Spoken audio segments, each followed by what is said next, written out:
Sugar کا کوئی روحانی علاج عطا فرما دے۔ قرآن پاک کی یہ آیت مبارکہ یہ سورہ بنی اسرائیل 15ویں پارے میں ہیں۔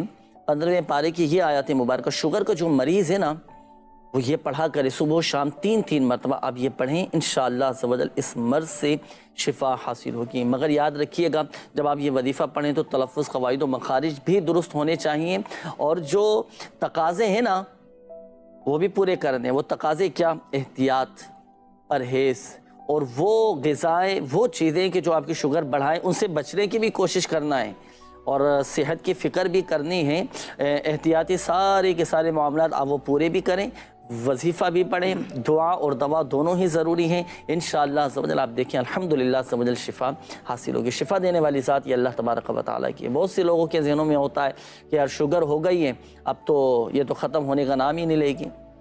واک کریں، پیدل چلنے کی عادت بنائیں، اور اپنے ڈاکٹر سے بھی آپ رجوع کریں، پرہیز بھی کریں، کھانے پینے میں احتیاط بھی کریں، انشاءاللہ عز و جل آپ کا مسئلہ حل ہو جائے۔ بسم اللہ الرحمن الرحیم۔